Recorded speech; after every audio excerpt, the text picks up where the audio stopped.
नमस्कार प्यारे बच्चों, एक बार फिर से स्वागत है आप सबका आपके अपने इस ऑनलाइन प्लेटफॉर्म वीर कॉन्सेप्ट में। कैसे हो आप सब?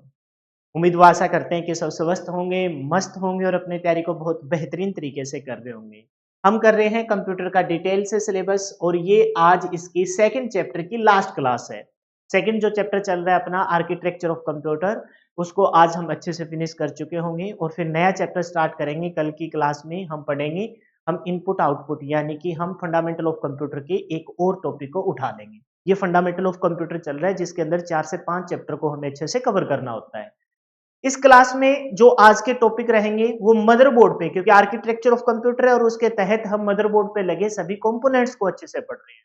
तो उस कंपोनेंट्स में क्या बाकी है? उस कंपोनेंट्स में बाकी आपका सीमोस। ये जो 3 नाम आपको दिखाई दे रहे हैं ना, ये क्वेश्चन के तौर पर इनकी फुल फॉर्म ही आ जाती है। जैसे सीमोस की full form complementary metal oxide semiconductor, switch mode power supply SMPS और अनइंटरप्टेड पावर सप्लाई यानी कि यूपीएस, इनकी फुल फॉर्म ही एग्जाम में पूछ ली जाती है।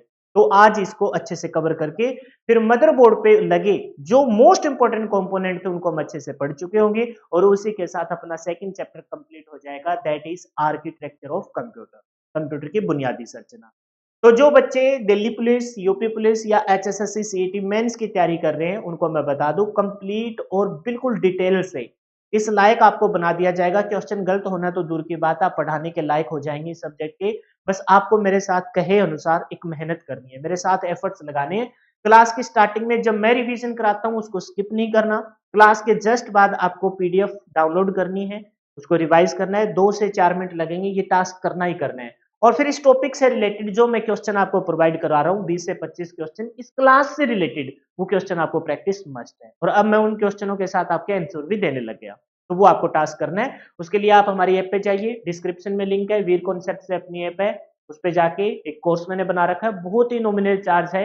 एक कोल्ड ड्रिंक और एक कुरकुरे वगैरह के पैकेट लेते हैं ना उसके बराबर, लेकिन ये 10 नंबर या फिर आपके 50 नंबर का भी अगर ये कंप्यूटर आता हो तो मैं विश्वास दिलाता हूँ ह्यूमन एरर को छोड़कर आपका सिंगल क्वेश्चन भी गलत नहीं होगा। सॉलिड चलेंगे, डिटेल से चलेंगे। तो आज की ये लास्ट क्लास है और उसके बाद हम नया चैप्टर स्टार्ट करेंगे। तो पिछला हम रिवाइज करेंगे, पूरी क्लास को रिवाइज नहीं कर रहे, लेकिन हम रिवाइज करेंगे जो लास्ट टाइम हमने पढ़ा था पोर्ट्स और बसेस। पोर्ट्स के बारे में हमने पढ़ा था और बसेस के बारे में पढ़ा था, वो रिवाइज करके फिर हम CMOS switch mode power supply जो यूपीएस के बारे में अच्छे से पढ़ेंगे। कुछ एक्स्ट्रा फैक्ट भी मैं लेके आया हूँ जो क्वेश्चन बार बार इस टॉपिक से रिपीट होते रहते हैं, उन चीजों को भी कवर कर लिया जाएगा। तो स्टार्ट करेंगे अपनी क्लास को सरस्वती माता का नाम लेके। जय सरस्वती माँ। देख नजर दुड़ाते हैं अभी क्या रहता है, अभी एक बार नजर दुड़ा के देखते हैं कि इस टॉपिक में आखिरकार क्या रहता है। आपने देखा था कि हमने जब स्टार्ट किया था 2 पार्ट में डिवाइड किया, नॉर्थ ब्रिज और साउथ ब्रिज। नॉर्थ ब्रिज को होस्ट ब्रिज कहते थे क्योंकि इसके ऊपर यूपीएस यूपीएस नहीं सीपीयू लगा था। आपका कंप्यूटर का जो दिमाग लगा था और सीपीयू लगा था सीपीयू सॉकेट में, उसे ठंडा करने के लिए सीपीयू फैन और हीट सिंक माउंटेड पॉइंट है। पावर सप्लाई के लिए 20 पिन का एटीएस पावर कनेक्टर किया। डी रैम, हम रैम के 2 पार्ट स्टैटिक रैम और डायनेमिक रैम से हम डी रैम यूज करते हैं, उसके 2 स्लॉट है। आईडी कनेक्टर, हार्ड डिस्क आपसे बाहर जोड़नी हो, बाहर से कोई भी डिवाइस, उसके 2 स्लॉट हमने यहाँ लगा दिए थे। नॉर्थ ब्रिज में ये सारी चीज थी। एजीपी बाकी है, उसको आज की इस क्लास में कर लेंगे। साउथ ब्रिज, साउथ ब्रिज में हमने देखा तो पीसीआई स्लॉट, पीसीआई के 5 स्लॉट है जिसमें आपने नेटवर्क इंटरफेरेंस कार्ड, आपने देखा कि भाई बाहर से कोई टीवी ट्यूनर कार्ड है या फिर बाहर से साउंड कार्ड है आपको कनेक्ट करना, तो आपको पीसीआई के 5 स्लॉट में लगाना था। अब पिछली क्लास में हमने इसको अच्छे से कवर किया, कनेक्टर्स फॉर इंटीग्रेटेड पेरिफेरियल्स। पेरिफेरियल मतलब जो बाहर से कोई भी डिवाइस, ऑनबोर्ड कंपोनेंट है, ये सारे जो मदरबोर्ड पे दिखाई दे रहे हैं ये ऑन बोर्ड है, मतलब बोर्ड के ऊपर है, लेकिन बाहर से फिर भी हमें अपनी जरूरत के अनुसार चीजों को कनेक्ट करना पड़ रहा है, जैसे कीबोर्ड, माउस, प्रिंटर, मॉनिटर, है ना। आपका कोई भी ऐसी डिवाइस जो बाहर से कनेक्ट हो रही है, तो वो बाहर से जो कनेक्ट हो रही है वो 3 कैटेगरी में आती है, या तो वो इनपुट होगी या वो आउटपुट की कोई डिवाइस होगी, आपकी कोई स्टोरेज की होगी। तो इनपुट, स्टोरेज और आउटपुट, जो ये 3 प्रकार की डिवाइस आप बाहर से कनेक्ट करते हो उसी को हम पेरिफेरियल डिवाइस कहते हैं। और पेरिफेरियल डिवाइस जिस स्थान पर आके लगेगी उसे पोर्ट्स कहेंगे। तो पोर्ट्स को हमने पढ़ा था, मोस्ट इंपोर्टेंट जो पोर्ट थे उसमें सीरियल पोर्ट, है ना, उसमें आपने क्या उठाया था, सीरियल पोर्ट उठाया था, पैरेलल पोर्ट उठाया था, है ना। फिर आपका PS/2 पोर्ट, गेम पोर्ट और USB, universal serial bus port, जो आज के समय में मोस्ट कॉमनली यूज्ड पोर्ट है। तो इन पोर्ट को हम अच्छे से पढ़े थे। इसके बाद हमने बसेस को पढ़ा था। पोर्ट और बसेस में फर्क क्या है? पोर्ट और बसेस में ये फर्क है कि बाहर से कोई चीज को कनेक्ट कर रहे हैं तो जिस स्थान पर आके कनेक्ट होगी उसे पोर्ट या सांचा कहेंगे। लेकिन ऑन बोर्ड, इस मदरबोर्ड पे ऑन बोर्ड भी बहुत सारे कंपोनेंट है, उनके बीच में सिग्नल के आदान प्रदान के लिए, है ना, डिजिटल सिग्नल है जो आपका 0 और 1 की फॉर्म में है, उसके आदान प्रदान के लिए हमें किसका यूज कर रहे हैं, कॉपर लाइंस का यूज कर रहे हैं। और वही कॉपर लाइंस आपकी क्या कहलाती है, बसेस कहलाती है। तो पोर्ट्स और बसेस की ये डेफिनेशन हो गई। उसमें हमने देखा कि ये ports most commonly used ports हैं। और फिर हमने देखा कि इसमें सीरियल पोर्ट को हम मेल पोर्ट कहते हैं, पैरेलल पोर्ट को हम फीमेल पोर्ट कहते हैं। सीरियल पोर्ट, मेल पोर्ट मैंने लिंक बनाया था, अभी मेल सिंपल सा होता है, 9 पिन है, लेकिन महिला के जो पैरेलल पोर्ट है जिसे फीमेल पोर्ट कहते हैं उसमें पिन की संख्या 25 है। इसकी सीरियल पोर्ट में जो एग्जांपल था वो पीडीए नाम की डिवाइस थी, personal digital assistant.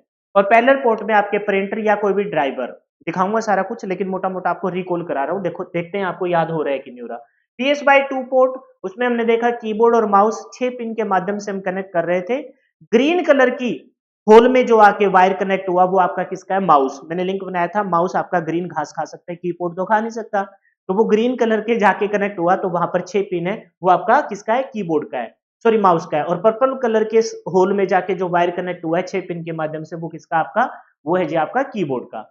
Game port में आपको बताया था मैंने 15 पिन रहती है, और 15 पिन से आप कौन सी डिवाइस, गेम मिडी नाम की डिवाइस या फिर जॉयस्टिक, गेम खेलने के लिए वो डिवाइस आप कनेक्ट करते हो तो गेम पोर्ट कहलाएगी, 15 पिन के माध्यम से कनेक्ट होगी। यूएसबी पोर्ट हम 4 पिन के से जोड़ते हैं, और आज के समय में सारी की सारी जो पोर्ट्स है वो यूएसबी पोर्ट के द्वारा कवर कर लिए गए हैं। 4 पिन की कॉन्फ़िगरेशन में मैंने बताया था, पहली पिन आपकी 5 वोल्ट की इलेक्ट्रिक सप्लाई पे चलेगी, दूसरी पिन आपकी डाटा को रिसीव करेगी, तीसरी पिन डाटा को ट्रांसफर करेगी, चौथी पिन आपकी ग्राउंडेड रहेगी। फिर अलग-अलग टाइप के देखिए नाम जस्ट पढ़ने थे, USB type A, type B, mini, micro और फिर यूएसबी सी टाइप, जो आज के टाइम में ज्यादातर यूज होता है। फर्स्ट वर्जन 1996 में आया जिसे यूएसबी 1.0 बोला गया, जिसकी बहुत ही नॉमिनल स्पीड थी, है ना, बहुत ही कम स्पीड थी, 1.2 और 12 मेगाबिट्स पर सेकंड। और वर्तमान समय में जो टॉप स्पीड का है वो यूएसबी 4 है, टाइप सी का है, और उसे 4.0 बोल देंगे। और उसकी जो टॉप स्पीड है 80 जीबी गीगाबिट्स पर सेकंड, एक सेकंड में 80 जीबी तक के डाटा को ट्रांसफर कर सकता है। फिर इसके अलावा भी कुछ एक्स्ट्रा हमने पोर्ट पढ़े, तो जल्दी जल्दी से क्विक रिवीजन। सीरियल में 9 पोर्ट, 9 पिन होती है, 4 ऊपर 5 ऊपर, 4 नीचे 5 ऊपर, पीडीए नाम की डिवाइस से कनेक्ट करते हैं। पैरेलल में 25 पिन, फीमेल पोर्ट कहते हैं। ये सीरियल और पैरेलल का मतलब क्या है, सीरियल मतलब एक समय में एक डाटा को ट्रांसफर, पैरेलल मतलब एक समय में एक से ज्यादा बिट के डाटा को ट्रांसफर कर सकते हैं, प्रिंटर और पीडीए। फिर हमने देखा गेम पोर्ट 15 पिन के माध्यम से, जॉयस्टिक और मिडी की फुल फॉर्म पेपर में आई है, musical instrument digital interference. PS/2 port 6 pin keyboard और माउस से हम कनेक्ट करते हैं। फिर आपका यूएसबी जो वर्तमान समय में 4 पिन की कॉन्फ़िगरेशन में बता चुका। पिन की संख्या क्यों करते हैं एक्स्ट्रा, ताकि स्पीड बढ़े। इसमें अलग अलग type A, type B, mini, micro, 4 pin और 5 पिन की कॉन्फ़िगरेशन में आ जाता है। स्पीड ऑफ आज के टाइम में टॉप स्पीड है यूएसबी 4 वर्जन 2.0, मैंने 4.0 बोल दिया था, वर्जन 4 है, यूएसबी 4 वर्जन 2.0, टॉप स्पीड है 80 गीगाबिट्स पर सेकंड। स्टार्टिंग में आया 1996 में यूएसबी 1.0, 1.5 मेगाबिट से 12 मेगाबिट्स पर सेकंड। सब मोर पोर्ट में हमने देखा वीजीए, वीडियोग्राफिक अरे, उसके 15 पिन से हम कनेक्ट करेंगे, आपको बता चुका हूँ वीजीए के बारे में बहुत अच्छे से। एचडीएमआई जो हार्ड डिस्क मतलब हाई डेफिनेशन की मल्टीमीडिया के लिए 19 पिन के माध्यम से। ये सारे डिस्प्ले पोर्ट है, जिसमें DVI digital video interference 24 pin से, और डिस्प्ले पोर्ट है वो आपका 24 पिन से कनेक्ट होता है। नेट वाला लेन वाला कार्ड था वो 8 पिन के, जिसे RJ40 5 पोर्ट के नाम से जानते हैं। ये दो स्टैंडर्ड के हैं, RCA radio corporation of America 3 pin के माध्यम से, और दूसरा आपका कंपोनेंट वीडियो पोर्ट उसी का एडवांस है, ये 3 पिन के माध्यम से। उसमें येलो व्हाइट रेड है, इसमें रेड ग्रीन और ब्लू है। फिर आपका ऑडियो जैक 1 पिन ही रहती है, उसी से इन और उसी से आउट, और एप्पल लाइटनिंग पोर्ट है वो 8 पिन के माध्यम से हम कनेक्ट करते हैं। फिर बसेस के बारे में बताया, कॉपर लाइन्स है जिसके माध्यम से डाटा का आदान प्रदान होता है। 3 प्रकार की बस हमने पढ़ी, डाटा बस, address bus, control bus. Data बस सिर्फ आपका डाटा लेके जाती है, और दूसरी बात जिस डाटा के ऊपर देखरेख करती है वो आपकी कंट्रोल एड्रेस, उस डाटा के जो डाटा बस डाटा लेके गई है उसके एड्रेस की जानकारी एड्रेस बस रखती है, और इन दोनों पे देखरेख करती है वो आपकी कंट्रोल बस है। फिर ये डायग्राम आपका खास था, इससे रिलेटेड आपका क्वेश्चन, तो मैंने आपको बताया था कि जो डाटा कंट्रोल बस और डाटा बस है उनका कनेक्शन सबके साथ बाई डायरेक्शनल होता है, कोई भी डिवाइस आई bidirectional connection. Address bus का कनेक्शन इनपुट आउटपुट के साथ तो बाई डायरेक्शनल रहेगा, लेकिन सीपीयू से एड्रेस बस की ओर और एड्रेस बस से मेमोरी की ओर, ये कनेक्शन रहता है। फिर मैंने ये एग्जांपल के साथ आपको बहुत अच्छे से बताया था। ये फिर लास्ट में आपको निचोड़ दिया था कि सीपीयू पूछेगा एड्रेस बस से और एड्रेस बस पूछेगी मेमोरी से कि डाटा कहाँ है। तो ये यूनिडायरेक्शनल एक तरफा आपका डायरेक्शन था। यहाँ तक हम अच्छे से पढ़ चुके हैं और ये रिवीजन आपके लिए मस्ट है। मैं टाइम जरूर देखता हूँ। इस रिवीजन को करने में मात्र अपने 10 से मिनट लगे और स्टार्टिंग के 1-2 मिनट तो अपनी इंट्रोडक्शन में थी। ये रिवीजन की आदत आपको बहुत आगे तक लेके जाएगी। क्लास के स्टार्टिंग में मेरी तरफ से, क्लास के एंड में आपकी तरफ से करते रहिए, तब तक करते रहिए जब तक इस सब्जेक्ट का एक एक क्वेश्चन आपका सही ना होने लग जाए। ये मत सोचिए कि मान के चलते हैं 20 नंबर का आता है, 20 में से 15 सही हो गए बहुत है, कभी 5 भी सही नहीं होते थे। नहीं भाई, 20 में से 20 सही क्यों नहीं हो रहे, टारगेट वही रखिए। कभी कभार मेरे से बच्चा पूछता है, जैसे पर्सनली कोई जानता हो मेरे को, तो ऐसे कहता है कि सर टाइम टेबल क्या बनाए। सर मैंने पूछा हाल फिलहाल में आप कितने घंटे पढ़ रहे हो भाई? तो बोलता है कि सर मैं 4 घंटे पढ़ रहा हूँ। कितने टाइम से पढ़ रहे हो? कितने टाइम से तैयारी कर रहे हो? सर हो गए 5-6 महीने तो इतना कम क्यों? बोले सर 4-5 घंटे घर आके पढ़ता हूँ, बाकी मेरे को क्लास भी तो अटेंड करनी होती है। फिर मैंने कहा अच्छा चलो ठीक है, 5 घंटे क्लास का लगा लिया टोटल, 4 घंटे आपने घर आके स्टडी की। बोलता सर क्लास का काम भी रिवीजन, चलो मैंने 2 घंटे और। तो मैंने कहा 4 2 6 और 5 9 बाकी। समझ गए मेरी बात? मैं क्या कहना चाहता हूँ? मेरे कहने का मतलब ये है कि हमेशा ये मत सोचा करो मैं इतने घंटे पढ़ लिया, मेरे इतने क्वेश्चन ठीक हो गए। दूसरी साइड से सोचिए ना, हमेशा पॉजिटिव साइड से। क्या? कि बाकी बचे हुए घंटे कहाँ जा रहे हैं? नंबर कट रहा है तो क्यों कट रहा है? 20 25 50 जितने नंबर का आता है, 50 नंबर का आता है, तो मेरे 45 ठीक हो गए, बहुत अच्छी बात है, बहुत अच्छी बात है, 45 ठीक हो गए, 5 क्यों कटे भाई? उस पे वर्क कीजिए। हमेशा पॉजिटिव साइड से छोटी सोचना स्टार्ट कीजिए और कट ऑफ को मत देखिए। कट ऑफ को देखता है इंसान, उसी के आजू बाजू दम तोड़ता है। एक छोटे से एग्जाम्पल फिर अपनी क्लास को स्टार्ट करेंगे। क्रिकेट के बारे में सब जानते हैं, इंडिया का मोस्ट फेवरेबल गेम होता हुआ जा रहा है, होता हुआ जा कह रहा है ही, ठीक है, हालांकि नेशनल गेम कोई और है। तो जब हम क्रिकेट खेलते हैं तो आपने एक चीज नोटिस की होगी, मान को आजू बाजू में कोई प्लाट है उसमें खेल रहे हैं, तो वो बाउंड्री हमें बहुत बड़ी लगती है, वो बाउंड्री हमें बड़ी लगती है, ठीक है। मान ले इसी कमरे में मेरे स्टूडियो में खेल रहा हूं मैं, 4-5 इधर खिलाड़ी खड़े कर दिए और कटपुट खेल रहे हैं भाई, दीवार के सीधे लगे आउट, तो ये बाउंड्री बहुत बड़ी लगी मेरे को, ये क्रॉस नहीं हो रही। मैंने प्लॉट में खेला तो वो बाउंड्री बड़ी लगी।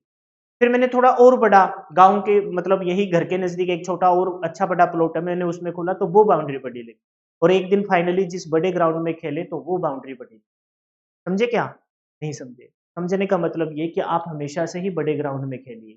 जिस टाइम आपने अपने शॉट को, अपने नेचर को, अपनी थिंकिंग को बड़े ग्राउंड के अकॉर्डिंग सेट कर लिया, तो यार ये प्लॉट वाली बाउंड्री आपको बहुत छोटी, आप सिंगल डिफेंस भी करेंगे तो भी चौके छक्के।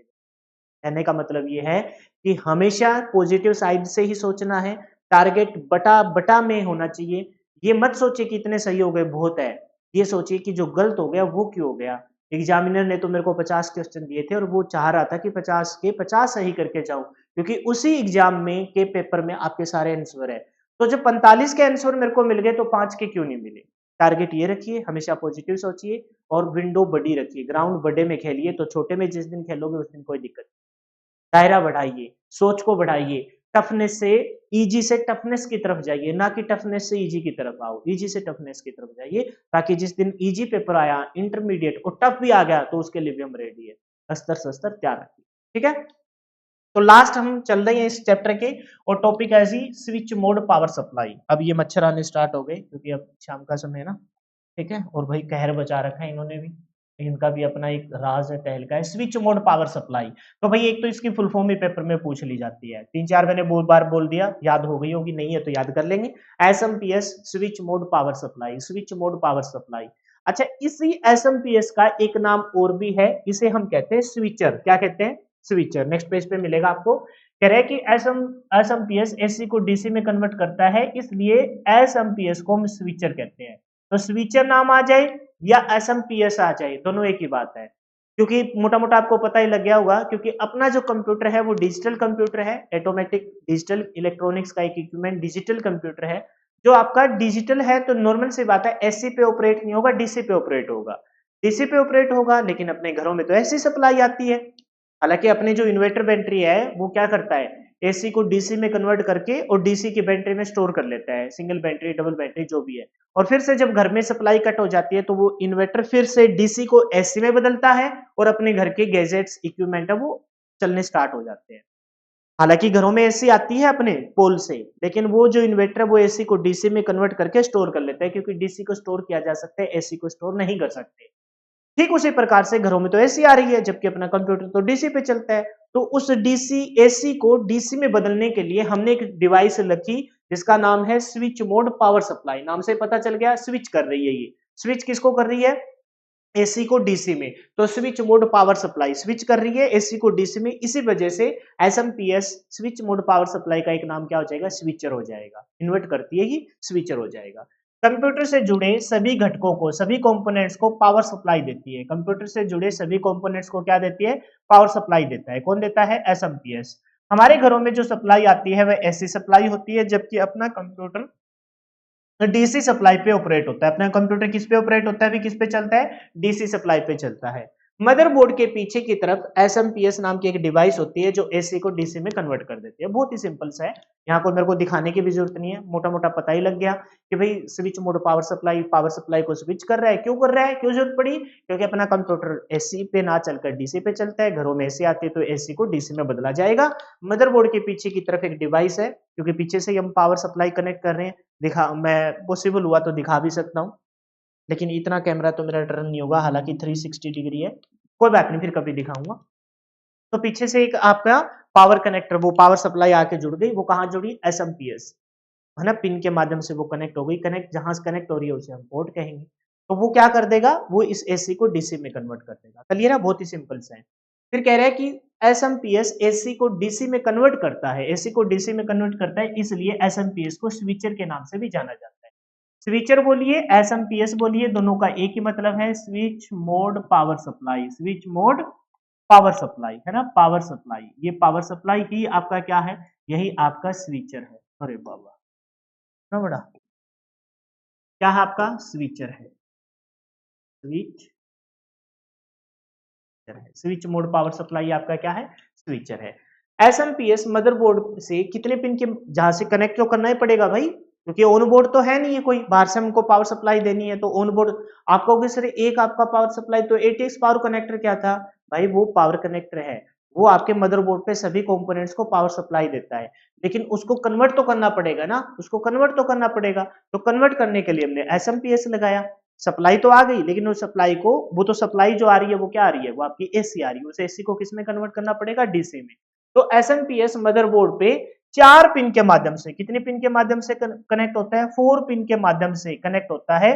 उस 4 पिन को हम क्या कहते हैं? 4 पिन मोलेक्स कनेक्टर कहते हैं। तो सिंपल सा है, पेपर में पूछा नहीं गया। वो 4 पिन के माध्यम से कनेक्ट होगा तो उसका नाम क्या होगा? मोलेक्स कनेक्टर होगा। आपको पता है, जब ये एसएमपीएस खराब हो जाएगा ना, जिसको अच्छा खासा नॉलेज होगा, वो जाके क्या कहेगा? सिंपल सा अगर ज्ञान है, वो कहेगा भाई एसएमपीएस खराब हो गया, इसका पावर सप्लाई को कन्वर्ट करने वाला खराब हो गया, वो दे दो। वो कहेगा चलो ठीक है, दे देते हैं। फिर वो कहेगा अपने कारीगर को, जो शॉप पे काम करे, चलो भाई मोलेक्स कनेक्टर लेके आ।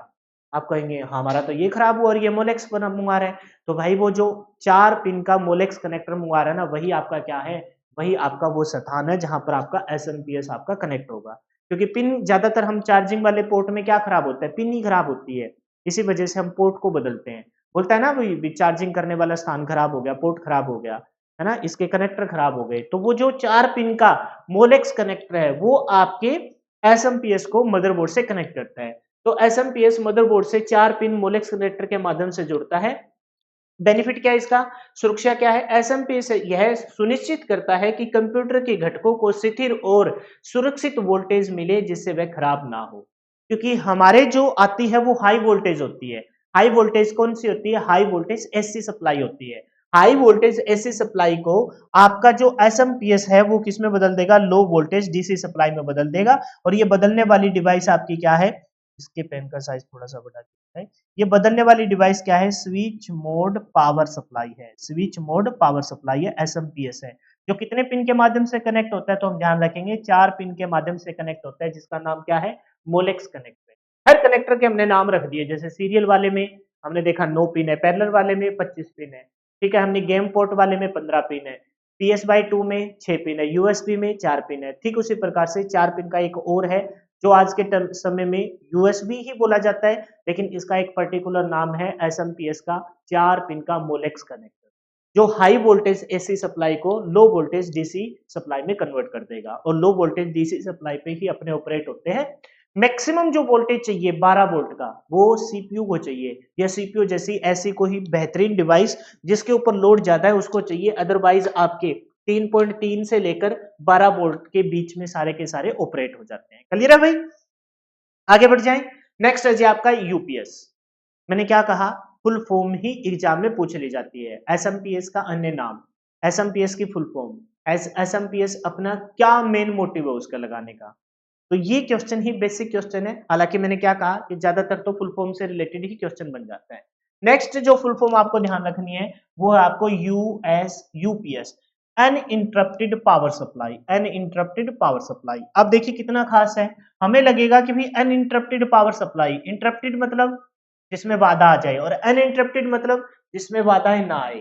तो इसका मतलब तो यूपीएस आपका वो हो गया सर जिसमें हम ये कह सकते हैं कि भाई ये तो हमें बाधा नहीं आता पावर सप्लाई में। भाई पावर सप्लाई कनेक्ट डिस्कनेक्ट हो गई, पावर सप्लाई चली गई, बिजली चली गई, तो इसका मतलब अपना कंप्यूटर चलता रहेगा किसकी वजह से, यूपीएस की वजह से, अनइंटरप्टेड पावर सप्लाई। आपने देखा होगा आज के समय में तो अपना जो ये यूपीएस है ना अपने इसी कैबिनेट कंप्यूटर केस या फिर अपने इस कैबिनेट के अंदर लगा हुआ आ जाता है। लेकिन पहले के समय में ना ऊपर आपका ये सीपीयू होता था और नीचे की तरफ आपका एक छोटा सा ब्लैक रंग का बक्सा होता था जिसको यूपीएस बोलते थे, अनइंटरप्टेड पावर सप्लाई बोलते थे।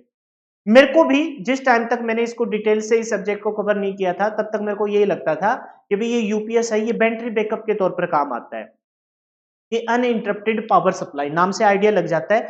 अनइंटरप्टेड, इंटरप्टेड मतलब बाधा आना, अनइंटरप्टेड मतलब बाधा ना आई किसमें, पावर सप्लाई में। इसका मतलब बैटरी बैकअप के तौर पर काम कर रहा है। लेकिन वह इसका मुख्य काम तो कर रहा है बैटरी बैकअप। जब आप काम कर रहे होते हो और 8 से 10 मिनट के बाद अगर आपको मतलब सप्लाई चली गई तो भाई ये बैटरी बैकअप दे देता है 10 15 20 मिनट 8 मिनट 10 मिनट इतने मिनट का, ताकि हम अपने इंपॉर्टेंट टास्क को पूरा कर जाएं। जैसे मान के चलो किसी को इंपॉर्टेंट मेल करनी है, कोई इंपॉर्टेंट आप टास्क कर रहे थे एक्सेल पे पावर पॉइंट पे किसी पे काम कर रहे थे, सप्लाई चली गई, अचानक से ही आपका बंद हो गया तो आपका काम तो रुक गया। कभी कभार ये भी डर होता है कि भाई अगर मान के चलो कोई बैटरी बैकअप नहीं है तो विंडो भी उड़ जाती है क्योंकि लोड पड़ा उस पर और विंडो क्रैप्ट हो जाएगी, है ना। इस वजह से हमने यूपीएस लगा लिया। ज्यादातर इसकी जरूरत क्यों नहीं होती आज के समय में, क्योंकि भी ऑन बिल्ट आता है अपने अपने सीपीयू में, अपने सीपीयू के अपने कैबिनेट के केस में। लेकिन फिर भी कुछ एक में नहीं आता, क्यों जरूरत नहीं पड़ी फिर, क्योंकि ज्यादातर आजकल घरों में क्या है इन्वर्टर बैटरी है, इस वजह से सप्लाई कनेक्ट डिस्कनेक्ट ही नहीं होती। तो इस वजह से इसकी अब वैल्यू धीरे धीरे कम हो रही है क्योंकि सबके घरों में इन्वर्टर बैटरी है। लेकिन नहीं था तब ये 5 से 10 मिनट का बैटरी बैकअप देता था, लेकिन वह इसका मुख्य कार्य नहीं था। इसका एक वह कार्य तो था, बोल रहा कि अन्य कार्य, यह कुछ समय के लिए बैटरी बैकअप का कार्य भी करता है। यानी कि 5 10 मिनट 15 मिनट वो डिपेंड करता है कितना लोड आपने दे रखा है, बैटरी बैकअप का काम करेगा। लेकिन अगर इसके मैं बात करूं यूपीएस के अनइंटरप्टेड पावर सप्लाई के मुख्य कार्य की बात करूं, मुख्य कार्य की बात करूं तो वो है कि यह बिजली के उतराव चढ़ाव को नियंत्रित करता है। और इस उतराव चढ़ाव को हम इलेक्ट्रिसिटी की लैंग्वेज में या फिर इलेक्ट्रिकल की लैंग्वेज में बोलते हैं सर्ज प्रोटेक्शन। तो भाई ये अपना सर्ज प्रोटेक्शन से सुरक्षा प्रोवाइड करवाता है। सर्ज प्रोटेक्शन से क्या प्रोवाइड करवाता है, सुरक्षा प्रोवाइड कराता है। अब सर्ज प्रोटेक्शन क्या है, जैसे पहले हमारे घरों में जो ब्लैक एंड व्हाइट टीवी होते थे उसके बराबर में वोल्टेज लगा होता था, वोल्टेज स्टेपलाइजर होता था, वोल्टेज स्टेपलाइजर, चट्टू पट्टू बोलते थे हम तो। ज्यादा कोई ज्ञान तो होता था नहीं था बचपन के समय में, शक्तिमान देखते थे उस समय की बात है ये। तो चट्टू पट्टू होता था तो चाचा जी करते थे घर पे ज्यादातर, मतलब ये टीवी वगैरह को ऑन करना, एंटीने को सेट करना, हमें ऊपर से बोलते थे एंटीना घुमा। एक बार रूम के बाहर खड़ा होता था और एक चाचा अंदर ऊपर से कहते थे हाँ ठीक है रुक जा रुक जा रुक जा, ठीक है रुक जा हाँ थोड़ा थोड़ा थोड़ा थोड़ा और ये काम होता था। लेकिन कभी कभार हमने देखा चाचा उसको स्टेपलाइजर के भी चट्टू पट्टू को घुमाते थे। हम पूछते थे क्या हो गया, बोला कि वोल्टेज कम आ रही है, टीवी खराब हो जाएगा। उस समय टीवी के अंदर जो सीआरटी ट्यूब होती थी, cathode ray tube, black and white TV होते थे, बोलते कम वोल्टेज में ना इस पे मतलब झपझप करने लग जाता था और हमें लगता था कि भाई अब गया गया गया, तो उसकी वोल्टेज को बढ़ा देते थे। तो अब वोल्टेज को ऐसे तो कोई टेक्निक बची नहीं, वोल्टेज स्टेबलाइजर तो धीरे धीरे खत्म हो रहे हैं। लेकिन फिर भी अगर वोल्टेज कम ज्यादा आई तो उसको वोल्ट कौन बदल रहा है, switch mode power supply, switcher बदल रहा है डीसी को एसी को डीसी में, हाई वोल्टेज एसी को लो वोल्टेज डीसी में बदल रहा है। लेकिन मान के चलो फिर भी उससे कंट्रोल ना हुई, वोल्टेज का अप डाउन हुआ, तो उसको नियंत्रित करने के लिए अपने पास यूपीएस भी है। यूपीएस अनइंटरप्टेड पावर सप्लाई, यानी कि पावर सप्लाई का अनइंटरप्टेड मतलब इंटरप्ट ना आए, कंटिन्यूटी बना के रखता है, बैकअप देता है। लेकिन अनइंटरप्टेड का मतलब यहां ये भी है कि जो उतराव चढ़ाव है, जिसको हम सर्ज प्रोटेक्शन बोलते हैं, उसको भी नियंत्रित करता है। तो दो टास्क है इसके यूपीएस के। मुख्य कार्य बोलेंगे तो वोल्टेज के कम ज्यादा होते हैं उसकी स्टेबिलिटी को बना के रखता है, ये ऑटोमेटिक ही वोल्टेज को मेंटेन करके रखता है। ठीक है, अगर बहुत ज्यादा वोल्टेज लो हो गई तो फिर ये आपको वार्निंग दे देगा वोल्टेज बहुत लो है, और फिर आप बंद कर सकते हो अपने सिस्टम। नहीं तो आपके बैटरी बैकअप के तौर पर ये 8 से 10 मिनट आपको निकाल के देगा। तो ये मुख्य टास्क हो गया, सर्ज प्रोटेक्शन को करता है। और अन्य टास्क में बात करूं, प्राइमरी तो ये हो गया, प्राइमरी मतलब मुख्य, और ये सेकेंडरी टास्क हो गया कि ये बैटरी बैकअप देता है। इस वजह से हम कह सकते हैं, इस वजह से हम बोल सकते हैं इस बात को कि जो आपका यूपीएस अनइंटरप्टेड पावर सप्लाई है, यूपीएस बिजली के सर्ज प्रोटेक्शन को नियंत्रित करने के साथ साथ बैटरी बैकअप का भी कार्य करता है। दो टास्क आपको ध्यान करने हैं, सर्ज प्रोटेक्शन के साथ बैटरी बैकअप का भी कार्य करता है। और कौन करता है? यूपीएस। फुल फॉर्म ही इंपॉर्टेंट है। पिछले की क्या थी? सबसे स्टार्टिंग में क्या था? स्टार्टिंग में हालांकि सीमोस दे रखी थी, वो आगे आएगा। सीमोस की full form switch mode power supply, SMPS की फुल फॉर्म जिसे स्विचर कहते हैं, और यूपीएस अनइंटरप्टेड पावर सप्लाई जो आपके सर्ज प्रोटेक्शन के साथ साथ बैटरी बैकअप। क्लियर है? आगे बढ़ जाते हैं। नेक्स्ट है जी आपका, अच्छा दो बार आ गई कि एक ही स्लाइड दो बार आ गई, एक हटा देते हैं। नेक्स्ट है जी आपका कौन सा? नेक्स्ट है जी आपका सीमोस। क्या है सीमोस? मैंने क्या कहा था, फुल फॉर्म ही एग्जाम में आ जाती है। हालांकि सीमोस से रिलेटेड कुछ एक्स्ट्रा फैक्ट भी हम पढ़ेंगे और कुछ डिटेल से एक यहाँ छोटा सा आपको बायोस नाम का प्रोग्राम भी बताने वाला हूँ। बायोस नाम का वो बायोस क्या है? बायोस ये सोच लीजिए, कोई भी जब हम काम को करते हैं तो कुछ एक उसके इनिशियल स्टेप होते हैं, उसी को बायोस बोला जाता है, बेसिक इनपुट आउटपुट सिस्टम। जैसे मान के चलो भाई, जब आप अपने घरों में पूजा करते हो, पूजा पाठ करते हो, तो उस पूजा पाठ को जब स्टार्ट करते हो तो उसमें सबसे पहले क्या करते हो आप? भाई आप गणेश भगवान जी की आरती वगैरह, गणेश भगवान जी के नाम, श्री गणेशाय नमः, कुछ भी बेसिक, जब कोई भी पूजा पाठ स्टार्ट करते हैं तो सबसे पहले अपने विनायक जी का नाम लिया जाता है। तो समझ लीजिए जो पूजा पाठ की पूरी प्रक्रिया दिन में चलेगी, उसका बेसिक स्टेप जो है गणेश भगवान जी के नाम के साथ, है ना, सिद्धि विनायक के नाम के साथ जो आप स्टार्ट करते हो, वही बायोस नाम का प्रोग्राम है। जैसे मैं अपनी क्लास को स्टार्ट करने से पहले सबसे पहले तो भी आके मैंने अपने सिस्टम को ऑन किया हुआ, ऑन कर ऑन किया हुआ, तो मेरी क्लास स्टार्ट होने से पहले, फिर ये सोच लो कि क्लास को पढ़ाने से पहले मैंने पीपीटी लगाई होगी। कोई भी टास्क को करने से पहले जो बिल्कुल पहला इनिशियल स्टेप होता है ना, उसी को बायोस नाम का प्रोग्राम कहते हैं। वो बायोस नाम के प्रोग्राम को जीवित रखता है। उसी बायोस नाम के प्रोग्राम के पीछे कहीं ना कहीं सीमोस बैटरी का हाथ होता है कि उसको वो रन कराए। कैसे? आइए उसको पढ़ते हैं। सबसे पहले तो इसके full form, complementary metal oxide semiconductor. Hindi में नहीं जाना, हालांकि हिंदी में नाम है इसका, कॉम्प्लीमेंट्री का नाम दे देगा, सेमी मेटल ऑक्साइड सेमीकंडक्टर का नाम पता ही आपको, अर्धचालक होता है। लेकिन फुल फॉर्म को कभी भी हिंदी में पंगा मत लीजिए। क्यों ना लीजिए? क्योंकि भी शब्द तो इससे बने, सी फॉर कॉम्प्लीमेंट्री बन गया, एम फॉर मेटल बन गया, ओ फॉर ऑक्साइड बन गया, और एस फॉर सेमीकंडक्टर बन गया।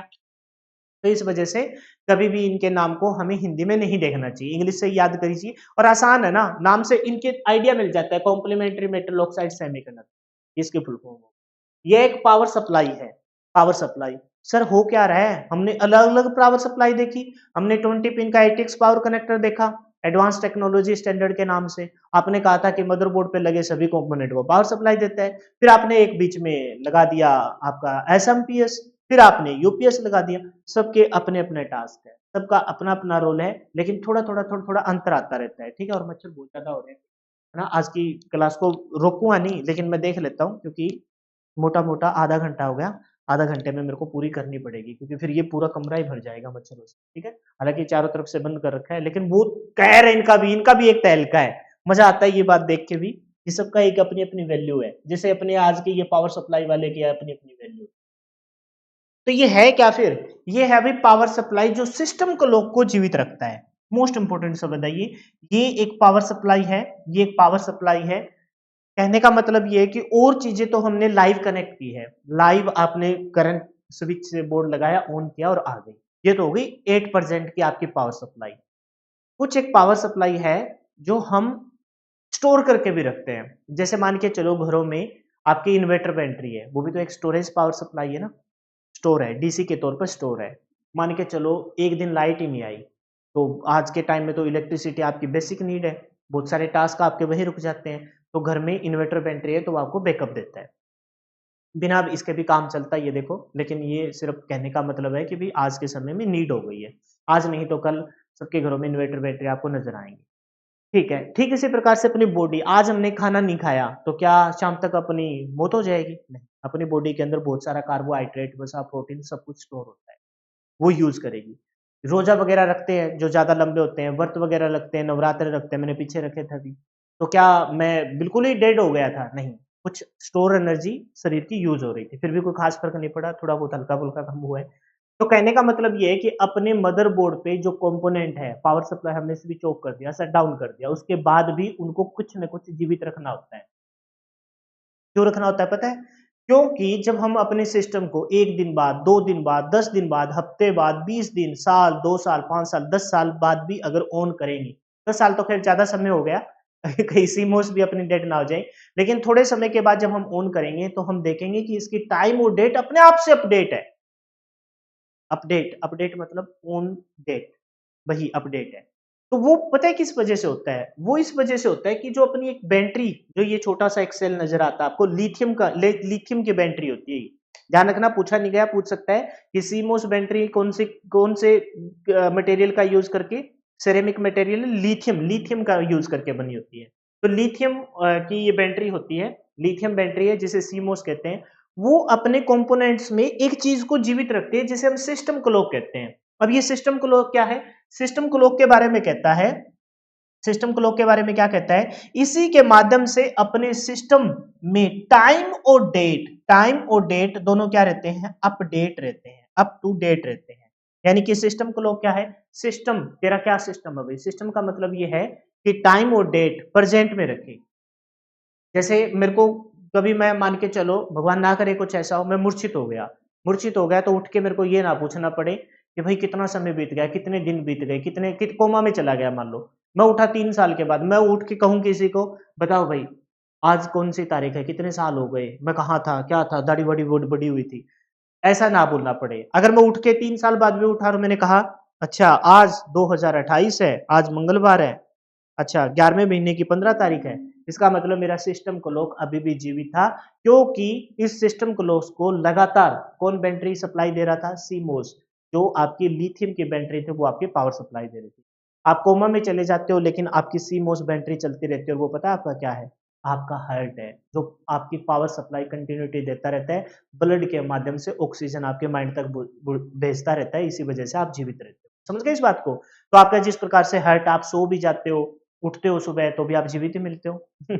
उठोगे कैसे? जब जीवित हो तभी तो उठोगे। कहने का मतलब है CMOS complementary metal oxide semiconductor आपकी एक पावर सप्लाई है जो सिस्टम क्लॉक को जीवित रखती है। और सिस्टम क्लॉक क्या है? सिस्टम क्लॉक वो चीज है जिसमें डेट और टाइम आपकी अपडेट रहे, आज के समय में अपडेटेड रहे। क्लियर है? ये आपकी लिथियम बैटरी हो गई। और पढ़िए, होता क्या है कि ये जो सीमोस बैटरी है ना, ये जो सीमोस बैटरी है, ये सीमोस बैटरी आपकी कनेक्ट होगी किससे? रोम से। रोम से जुड़ी होती है। और रोम के अंदर मैंने बताया था कि रोम के अंदर आपके बायोस नाम का एक प्रोग्राम होता है। रोम आपकी क्या है? हमने पढ़ा था कि जब मेमोरी को दो पार्ट में डिवाइड किया था, एक प्राइमरी मेमोरी, एक सेकेंडरी मेमोरी। प्राइमरी मेमोरी को फिर दो पार्ट में हमने डिवाइड किया। प्राइमरी प्राथमिक मेमोरी है, प्राथमिक और मेन मेमोरी है, इंटरनल मेमोरी है, सीपीयू से डायरेक्ट कनेक्टेड है, इस वजह से मेन मेमोरी हो गई। लेकिन प्राइमरी मेमोरी के अंदर कमी ये थी कि उसके अंदर डाटा परमानेंट नहीं था, अस्थायी डाटा था। लेकिन उस प्राइमरी को भी अंदर से जब चीर के हमने देखा तो उसके दो अलग अलग नेचर निकले। एक वो नेचर जिसके अंदर पावर सप्लाई गोन, डाटा गोन, यानी कि उसके ऊपर ऐसे खड़ा रहना होता था, काम कर काम कर, जैसे आपने नजर उठाई वो काम करना बंद कर देती, तो वो थी आपकी रैम। एक और थी रोम, जिसके ऊपर एक बार आपने टास्क दे दिया और कह दिया कि भाई ये काम कर लेना, मैं आया अभी 5 मिनट में आया, 10 मिनट में आया। लेकिन जब आप लौट के आते थे वो अपना काम कर चुकी होती या कर रही होती, उसपे कोई आपके जाने आने से कोई फर्क नहीं पड़ता। यानी कि पावर सप्लाई गोन, डाटा रिमेन कांस्टेंट, डाटा उसी के अंदर मिलता। तो जब डाटा परमानेंट आपको रखना था और ऐसी मेमोरी के अंदर रखना था जो सीपीयू से डायरेक्ट कनेक्ट हो, क्योंकि सीपीयू के बिना तो चीजें ऑपरेट ही नहीं होगी। सीपीयू से कनेक्ट हो तो वो प्राइमरी मेमोरी में आना पड़ा, और प्राइमरी के अंदर देखा तो रैम के ऊपर हम विश्वास नहीं कर सकते थे, क्योंकि उसके पावर सप्लाई गोन, डाटा गोन, उसके अंदर ऐसा कोई प्रोग्राम हम नहीं लिख सकते थे जिससे अपना सिस्टम स्टार्ट हो। तो सिस्टम को स्टार्ट करने वाला एक प्रोग्राम हमने लिखा और वो प्रोग्राम हमने रोम के अंदर डाल दिया। वो प्रोग्राम हमने किसके अंदर डाल दिया, रोम का। जो सिस्टम को स्टार्ट करने वाला प्रोग्राम है उस प्रोग्राम को हम बायोस कहते हैं। क्या कहते हैं, BIOS, basic input output, basic input output system. वो हमने रोम के अंदर डाला। वो बायोस नाम का प्रोग्राम है ना, वो बायोस नाम का प्रोग्राम जो कंपोनेंट्स के बीच में सिस्टम को स्टार्ट करने, आज थोड़ा सा हल्का सा मैं बायोस के बारे में भी पढ़ाऊंगा, हालांकि डिटेल से हम पढ़ेंगे जब हम मेमोरी वाला चैप्टर पढ़ेंगे, रैम रोम उनको अच्छे से पढ़ेंगे ना, उसमें बताऊंगा अच्छे से, लेकिन हल्का फुल्का। तो ये जो बायोस नाम का प्रोग्राम है, जब अपना सिस्टम स्टार्ट हो रहा होता है तो उन चीजों को सही तालमेल बनाना, कंपोनेंट्स के बीच में तालमेल बनाना, उस सिस्टम को स्टार्ट करना, ये सारा का सारा उसके अंदर लिखा होता है। तो उसको जीवित कौन रखता है, भाई पावर सप्लाई हमने शट डाउन कर दिया, मेन स्विच भी ऑफ कर दिया, तो वो उनके अंदर लिखा हुआ प्रोग्राम तो फिर चला गया। तो उसको कहीं ना कहीं क्लॉक सिग्नल भेजता रहता है, कौन, सीमोस बैटरी भेजती रहती है, किसको, रैम को, रोम को भेजती रहती है।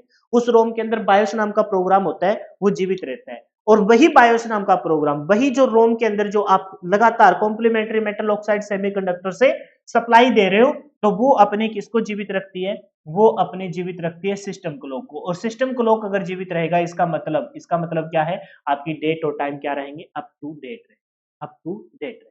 समझ गए, कहने का मतलब है कि जो परमानेंटली रन होने वाला प्रोग्राम है वो उसको सप्लाई देने के लिए हमने बैटरी बैकअप रखा है, और उसे हम क्या कहते हैं, सीमोस बैटरी बैकअप, एक प्रकार का जो अपने मेन स्विच ना ऑन होते हुए भी सिस्टम क्लॉक को जीवित रखता है। और सिस्टम क्लॉक को कैसे जीवित रखेगा, ये अपनी पावर सप्लाई देगा रोम। आप कहते हो सर रोम से तो उठ के रैम में जाता है, वो जब हम सिस्टम को स्टार्ट करते हैं तब जाते हैं, तब जाता है वो। उससे पहले जब सिस्टम अपना ऑफ होता है तो वो लगातार अपनी बैटरी बैकअप दे रहा होता है, किसको, रोम। रोम के अंदर बायोस नाम का प्रोग्राम है, वही बायोस नाम का प्रोग्राम फिर किसको जीवित रखता है, अपने सिस्टम क्लॉक को। सिस्टम क्लॉक को जीवित रखेगा, इसका मतलब डेट और टाइम अपने डेट रहेंगे।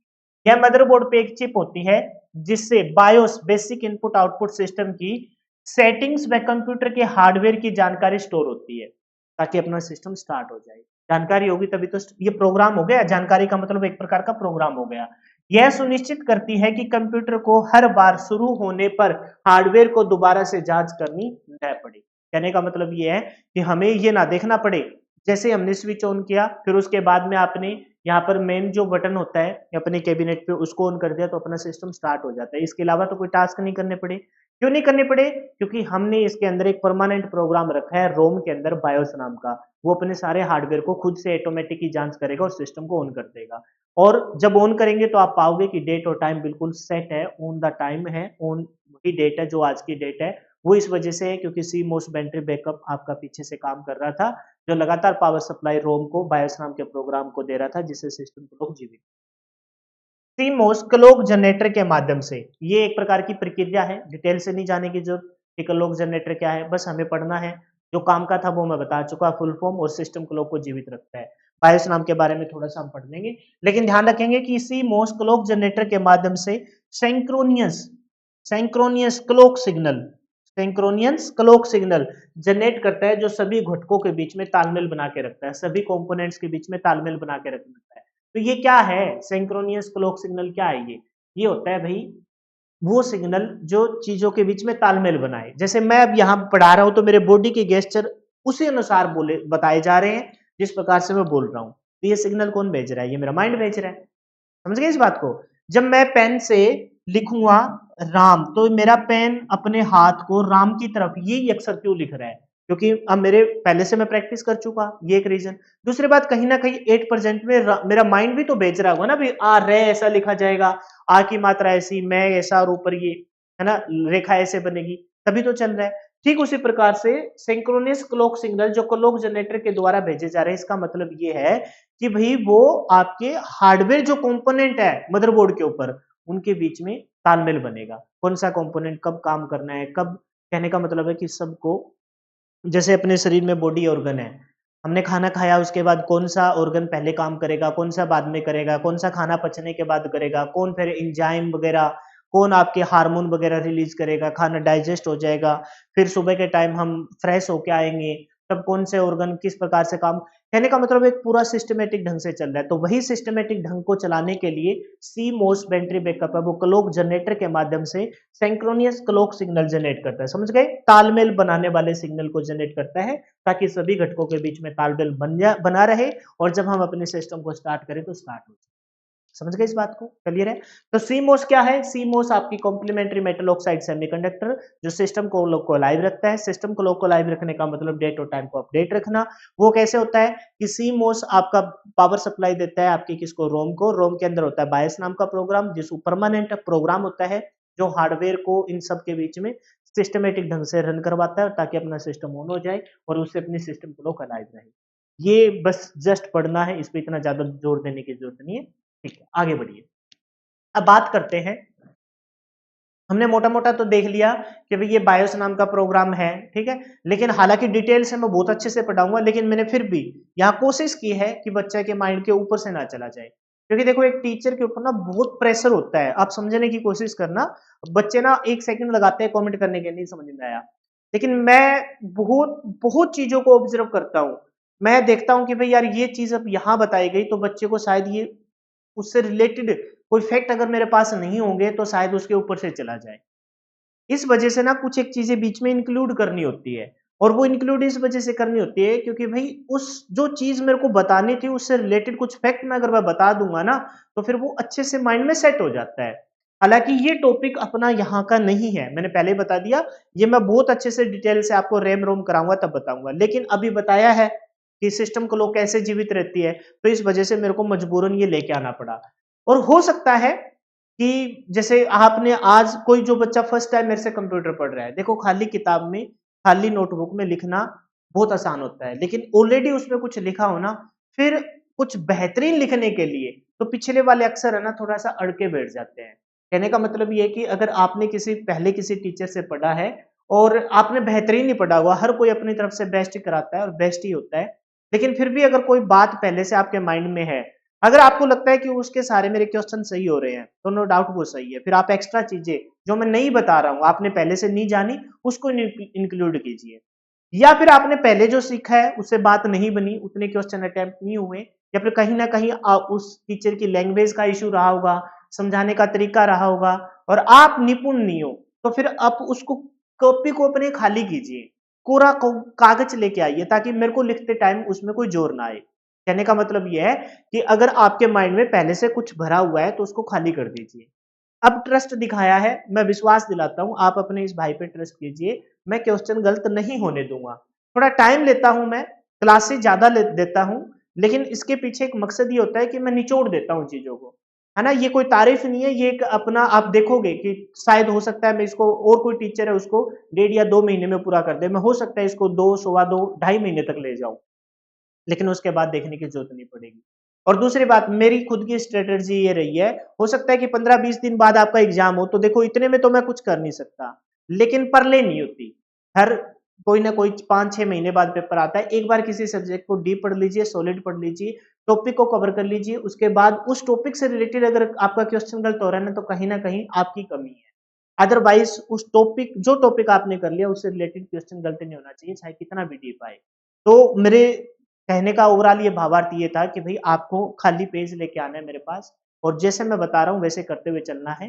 कुछ एक चीजें बीच में इंक्लूड करूंगा तो उन बच्चों को दिक्कत नहीं आएगी जिनका खाली पेज है, खाली कॉपी है, लेकिन उनको दिक्कत आएगी भाई ये बीच में क्यों आ गया, बुटिंग यहाँ क्यों आ गया, क्योंकि उन्होंने और टीचर से पढ़ रखा है और उन्होंने कहीं और पढ़ा रखा होगा। तो वो अपना अपना तरीका होता है, ये मेरा अपना तरीका है ताकि मैं चीजों को लिंक कर पाऊँ। तो बुटिंग के बारे में हल्का फुल्का पढ़ेंगे। तो बूटिंग क्या है? बूटिंग वो जो हमने बायोस नाम का प्रोग्राम रोम के अंदर रखा है, क्योंकि रोम आपकी क्या है, रोम हालांकि ये सारी की सारी इंटरनल डिवाइसेस है, मेन डिवाइसेस है। कौन कौन सी? रैम, रोम, है ना। फिर आप सीपीयू के अंदर आएंगे तो आपने देखा रजिस्टर है, फ्लिप फ्लॉप है, फिर और गहराई में जाएंगे तो वर्चुअल मेमोरी और कैशे मेमोरी है। ये सारे के सारी सीपीयू से कनेक्ट होने वाली है। लेकिन जो सीपीयू के अंदरूनी पार्ट है, जो सीपीयू का ही भाग है, जिसमें आप देखोगे कि रजिस्टर हो गए, फ्लिप फ्लॉप हो गए, और आपके क्या हो गए, वर्चुअल मेमोरी और कैशे मेमोरी हो गई। हालांकि वर्चुअल मेमोरी तो रैम का ही एक पार्ट बनाते हैं, ये सीपीयू के पार्ट है। लेकिन सीपीयू से बाहर कोई अगर कोई दरबार पे बैठी है तो वो आपकी है रैम, उसके बिना तो सीपीयू के अंदर कोई डाटा जा ही नहीं सकता। जबकि हमने बायोस नाम का प्रोग्राम किसके अंदर रख दिया? रोम के अंदर रख दिया। जब हम अपने सिस्टम क्यों रखा वो सारी कहानी मैं आपको बता चुका हूं, क्योंकि हमें कोई ऐसी एक डिवाइस चाहिए थी जिसपे हम आंख बंद करके ट्रस्ट कर सकें, और वो थी रोम, क्योंकि इसके पावर सप्लाई जाने के बाद भी इसके अंदर जो लिखा हुआ डाटा है वो इसके अंदर परमानेंट रहता है। बहुत मच्छर हो गए भाई। सारे शरीर के अंदर मच्छर ही मच्छर हो गए। ठीक है, आपको दिखाई नहीं दे रहे होंगे कैमरे से, है ना, मेरे ख्याल से, लेकिन बहुत है इधर, सब कुछ भरा पड़ा है। तो उसके अंदर हमने रख दिया, लेकिन रन तो तब होगा ना जब वो सीपीयू में जाएगा। सीपीयू ये कंप्यूटर का दिमाग है, मेरे बॉडी का कोई भी अंग तभी काम करेगा जब मेरे माइंड से सिग्नल आए। तो सीपीयू में कोई सिग्नल जाएगा, कोई प्रोग्राम परमानेंट ऐसा प्रोग्राम है जो सिस्टम को स्टार्ट करता है, वो काम तो तब करेगा ना जब सीपीयू के पास पहुंचेगा। सीपीयू के पास कौन पहुंचाएगी? सीपीयू के पास पहुंचाएगी रैम, जबकि हमने प्रोग्राम किसके अंदर रख रखा है? रोम के अंदर रख रखा है। तो यही टास्क हमें करना है, जो प्रोग्राम हमने रोम के अंदर रखा है उसको उठा के हमें रैम के अंदर भेजना है, और जो रोम से उठा के रैम के अंदर आप भेजते हो उसी को हम बूटिंग कहते हैं। क्या कहते हैं जी? बूटिंग कहते हैं। बूटिंग प्रक्रिया है, यह सुनिश्चित करने के लिए जांच करती है कि कंप्यूटर सही ढंग से ऑपरेट कर रहा है या नहीं है, एवं उपकरण उचित ढंग से काम कर रहे हैं कि नहीं कर रहे। बूटिंग प्रक्रिया में कंप्यूटर को पावर ऑन, क्या करते हैं भाई? पावर ऑन करने से लेकर ऑपरेटिंग सिस्टम, यानी कि सिस्टम अपना अच्छे से काम कर जाए, ऑपरेटिंग सिस्टम स्टार्ट होने तक की सभी प्रोसेस शामिल होती है। आप कहोगे सर आपने जो बताया उसके साथ तो यहाँ कोई भी चीज मैच नहीं हो रही, मैं बताऊंगा। बूटिंग के दो प्रकार होते हैं, एक होती है जी हॉट बूटिंग और दूसरी होती है कोल्ड बूटिंग। और एक होती है हॉट बूटिंग और दूसरी कौन सी जी? Cold booting. लेकिन सर ये जो शब्द है वो मैच तो नहीं हुए, फिर से पढ़िए।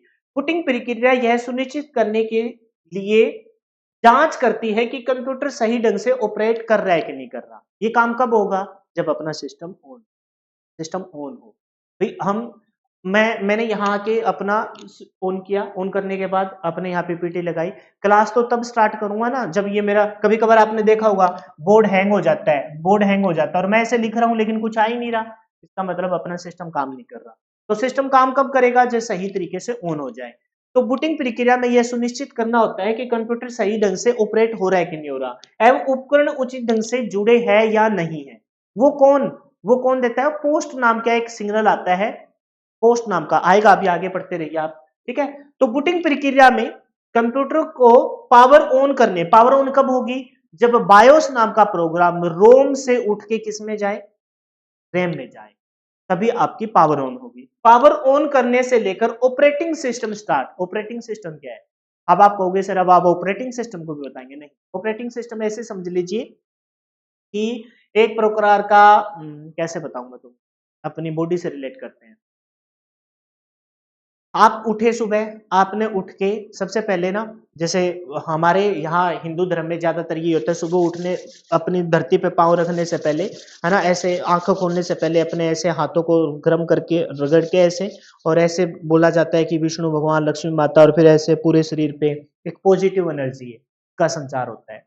ठीक है, फिर हम धरती माता को चुचकारते हैं, है ना, और फिर अपने इष्ट देवता जो भी जिस धर्म से रिलेटेड है, गुरुओं को याद करते हैं या जिसको भी याद करते हैं, माँ बाप को हम राम राम करते हैं, दादा दादी को, चाचा चाची को, जो भी मिलता है हम जो भी प्रक्रिया करते हैं। कहने का मतलब ये है कि ये जो प्रक्रिया, सबसे पहले तो हम उठे, उठा मतलब पावर ऑन, उठा मतलब पावर ऑन, और फिर वहां से हमने काम शुरू किए। जो टास्क आपने काम स्टार्ट कर दिए वही आपका ऑपरेटिंग सिस्टम, मतलब आपने जो हर रोजमर्रा की रूटीन टास्क कर दी। हालांकि ऑपरेटिंग सिस्टम ना बहुत वाइड है, ये समझ लीजिए कि ऑपरेटिंग सिस्टम स्टार्ट होना इसका मतलब अपने कंप्यूटर का स्टार्ट ही होना है, कंप्यूटर का स्टार्ट होना है। अदरवाइज ऑपरेटिंग सिस्टम आपका वर्क नहीं कर रहा है, इसका मतलब आपके पास एक डब्बा है। समझ गए? तो कहने का मतलब ये कि जो पावर ऑन होना मतलब आपका उठना, और सुबह की शुरुआत भगवान के नाम के साथ, धरती माता के चुचकारे बिना, प्रणाम किए बिना, माँ बाप को प्रणाम किए बिना, दादा दादी को, चाचा चाची को, बड़े भाई बहन को राम राम किए बिना स्टार्ट कर देते हो, इसका मतलब व्यर्थ है वो आपका दिन। ठीक उसी प्रकार से ऑपरेटिंग सिस्टम के बिना भी आपका ये खाली एक डब्बा ही हो जाएगा। ठीक है, उसी के ऊपर सारी एप्लीकेशन रन होती है, होने तक की प्रोसेस शामिल है। और वो कब होगी? जब आपकी बूटिंग हो। बूटिंग का मतलब बायोस नाम का प्रोग्राम रोम से उठ के रैम में जाए। वो जो उठ के जाता है वो दो तरीके से जाता है। एक तो जाएगा, एक को दो तरीके होते हैं, उसमें से एक तरीका तो आपका हॉट बूटिंग कहलाता है और दूसरा तरीका आपका कोल्ड बूटिंग कहलाता है। एक तरीका हॉट बूटिंग और दूसरा तरीका आपका कोल्ड बूटिंग कहलाता है। किसी बंद कंप्यूटर को ऑन करते हैं, किसी बंद कंप्यूटर को ऑन करते हैं तो कोल्ड बूटिंग कहलाता है। बंद कंप्यूटर को ऑन करते हैं तो क्या कहलाता है? कोल्ड बूटिंग कहलाता है। पहले से चल रहे कंप्यूटर को वापिस चालू करने का मतलब होता है रीस्टार्ट करना, कंप्यूटर को रीस्टार्ट करना। कंप्यूटर को क्या करना? रीस्टार्ट करने वाले को हम वार्म बूटिंग कहते हैं। एक आपका हो गया कौन सा, एक हो गया जी कोल्ड बूटिंग, एक हो गया जी hot booting. Cold booting hot booting ये तो सर परेशान करेगा, याद नहीं होगा। अरे भाई फर्स्ट टाइम स्टार्ट कर रहे हो, कंप्यूटर अपना ठंडा पड़ा है। गर्म कब होता है, जब लगातार चला रहे, मैं बोल रहा हूँ तो गर्मी होती तो अभी तक पसीना आ जाता, कि तो भाई ठंडक थोड़ी थोड़ी हल्की हल्की ठंडक होने लग गई, तो भाई अब तो पसीना तो नहीं आएगा। लेकिन पहले से तो ज्यादा मेरा बॉडी टेम्परेचर बढ़ गया है ना, लगातार बोल रहा हूँ, है ना, बॉडी गेस्चर कर रहा हूँ। लेकिन जब मैं यहाँ आके खड़ा हुआ था तो बिल्कुल रिलैक्स था, कोई बॉडी में ऐसे ही मतलब टेम्परेचर वगैरह नहीं था, कोई हीट वगैरह प्रोड्यूस नहीं हो रही थी।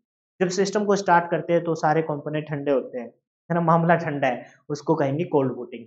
बूटिंग है क्या, तो हम कहेंगे बायोस नाम का प्रोग्राम, बायोस नाम का प्रोग्राम किसके अंदर है, रोम के अंदर है, रोम के अंदर है। ये बायोस नाम का प्रोग्राम रोम से उठ के किसके अंदर चले जाए, सीपीयू की रानी रैम के अंदर चला जाए, किसके अंदर चला जाए, रैम से चला जाए। क्यों चला जाए, क्योंकि रैम आपकी डायरेक्टली कनेक्टेड है किससे, सीपीयू से, और सीपीयू में आएगा तभी तो अपना अपना सिस्टम स्टार्ट होगा, तभी तो कंपोनेंट की अच्छे से जांच पड़ताल होगी, तभी तो आपका ऑपरेटिंग सिस्टम को देखा जाएगा कि भी काम कर रहा है कि नहीं कर रहा। तो बायोस नाम का प्रोग्राम आपके जब फर्स्ट टाइम कंप्यूटर को ऑन करते हैं तो बायोस नाम का प्रोग्राम रोम से उठ के रैम में जाता है, तो उसे कोल्ड बूटिंग कहते हैं।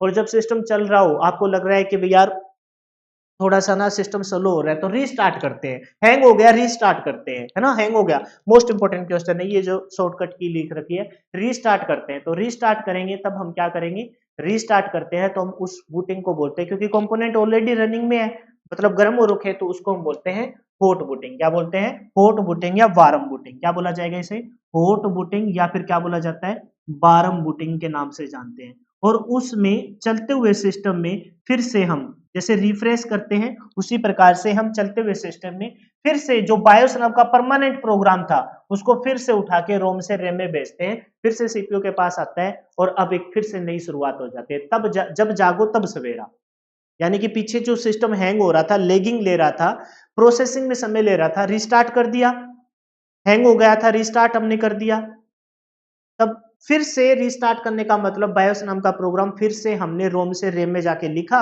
रैम से सीपीयू में जाके, सीपीयू में गया तो फिर से सीपीयू को लगा भाई अब तो फिर से अपना सिस्टम अभी से स्टार्ट हुआ है। लेकिन बिल्कुल फ्रेश स्टार्ट किया तो कोल्ड बूटिंग, चलते हुए सिस्टम को रिस्टार्ट किया तो हॉट बूटिंग। क्यों कर रहे हैं, क्योंकि ताकि अपना सिस्टम स्टार्ट हो। और इस देखो फ्रेश स्टार्ट कर रहे हैं तो उस टाइम तो कोई कीबोर्ड तो काम करेगा ही नहीं, कीबोर्ड की तो जांच पड़ताल होगी, जो जांच पड़ताल होती है ना उसे पोस्ट कहते हैं, उसे कहते हैं POST, power on self test, क्या बोलते हैं उसे, पावर ऑन सेल्फ टेस्ट कहते हैं, इसको भी बताऊंगा मैं। वो जब सिस्टम स्टार्ट कर रहे हैं तब तो अपना कीबोर्ड काम ही नहीं कर रहा होता, कुछ एक बहुत ही ज्ञानी, मैं भी पहले ज्ञानी था, सिस्टम को स्टार्ट होते ही रिफ्रेश करने लग जाते हैं। वो काम तभी हुआ ना जब अपना सिस्टम स्टार्ट हुआ, सिस्टम स्टार्ट होने से पहले तो हम अपने कीबोर्ड से कुछ भी टाइप माउस से कुछ नहीं कर सकते, तो वहां उस टाइम कोई भी कीबोर्ड माउस काम नहीं कर रहा था, तो कोई भी शॉर्टकट की नहीं है।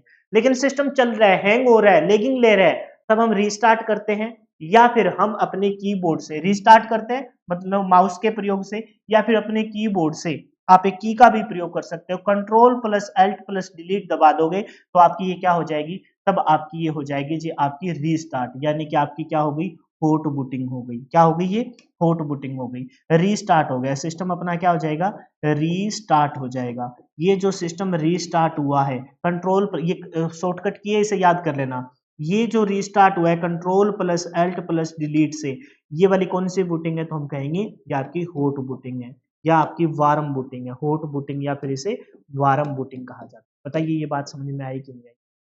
ठीक है, फिर कहता है कि कंप्यूटर ऑन करते ही अर्थात बूटिंग आरंभ होते ही बायोस चिप से निर्देश रैम से लोड होते हैं, इसमें लोड होते हैं, रैम में लोड होते हैं। इसके पश्चात कई उपकरण जैसे कि कीबोर्ड, मॉनिटर, मेमोरी एवं डिस्क ड्राइव में एरर संबंधी कोई सेल्फ टेस्ट किए जाते हैं। भाई कोई दिक्कत तो नहीं है, कोई डिवाइस सही से कनेक्ट है कि नहीं है, कनेक्ट नहीं है तो आपके मॉनिटर स्क्रीन पे एक मैसेज आ जाएगा। कौन सा मैसेज आएगा, कि भाई आपकी ये डिवाइस रन नहीं कर रही। जैसे हमने बायोस ऑन किया, ऑन होने के बाद बायोस का प्रोग्राम, बायोस नाम का प्रोग्राम रोम से रैम में गया, बूटिंग हुई, कौन सी बूटिंग हुई, कोल्ड बूटिंग हुई। रैम से फिर सीपीयू में, सीपीयू ने रन किया, रन करने के बाद फिर आपकी सारी चीजों की, इसके पश्चात कई उपकरण जैसे keyboard, monitor, memory, disk drive में एरर संबंधी सेल्फ टेस्ट किए जाते हैं कि भाई सारी डिवाइस प्रॉपर तरीके से काम कर रही है कि नहीं कर रही। फिर वही बात आ गई सारी, याद करो, सीमोस ने सिग्नल भेजा किसको, सिग्नल भेजा आपको किसको, रोम में क्या है, बायोस। बायोस नाम के प्रोग्राम को जीवित रखा, सिस्टम को लोग को जीवित रखा, और जैसे ही सिस्टम आपने ऑन किया तो वो रोम से उठ के रैम में चला गया। वहां पर मैंने बताया था क्लॉक जनरेटर, जो सिंक्रोनियस क्लॉक सिग्नल जनरेट करता है, तालमेल बना के रखता है। वो तालमेल बना के रखता है मतलब देखता है कि भाई कंपोनेंट अच्छे से काम कर रहे हैं कि नहीं कर रहे, उसको बोलता है POST, power on self test. Power on self test ये काम कब होता है, जब सिस्टम को स्टार्ट करते हैं। बायोस नाम का प्रोग्राम चल रहा है इधर से उधर, और फिर कंपोनेंट की जांच पड़ताल हो रही है कि सारे प्रॉपर तरीके से काम कर रहे हैं कि नहीं कर रहे, उसका हमने कंप्यूटर के नाम अंदर रख दिया POST, power on self test. Computer के अंदर लगे जो इनिशियल तौर पर ऑपरेटिंग सिस्टम को ऑन करने से पहले कंपोनेंट्स की जांच पड़ताल करना कि काम कर रहे हैं कि नहीं कर रहे, उस प्रक्रिया को हम पोस्ट कहते हैं, पावर ऑन सेल्फ टेस्ट। आगे मोटी मोटी कहानी समझ में, ये बतानी जरूरी थी। फिर बात करते हैं कि हो गया बायोस, बस इतना से ध्यान रखना है। अब देखो ऑलमोस्ट सारे कंपोनेंट अपने खत्म हो गए, ऑलमोस्ट आपके सारे कंपोनेंट खत्म हो गए। ये आ गया सीमोस बैटरी बैकअप हो गया, यूपीएस हो गया, इसी के साथ uninterrupted power supply, switch mode power supply, switcher खत्म हो गया। एक एजीपी स्लॉट, एजीपी स्लॉट, ये क्या हो गया, हो गया ना, कहीं मच्छर बैठे हैं, ठीक है भाई, मेरे को सीधा ही बताना पड़ेगा, ठीक है, सीधा ही बताना पड़ेगा, क्योंकि अब ये ना मच्छर ना काम नहीं, हालांकि मैंने कुछ एक्स्ट्रा बातें भी बतानी थी, लेकिन कोई बात नहीं, ठीक है, अगली क्लास के स्टार्टिंग में बता दूंगा, ठीक है। एजीपी, क्योंकि मदरबोर्ड के कंपोनेंट को पूरा करते हैं। एजीपी स्लॉट देखो ये क्यों नहीं काम कर रहा पता है, क्योंकि इस पे मच्छर बैठ जाते हैं, कहीं ना कहीं मच्छर बैठ जाते हैं, तो भाई वो भी तो अपना रोल प्ले कर रहे होंगे, है ना।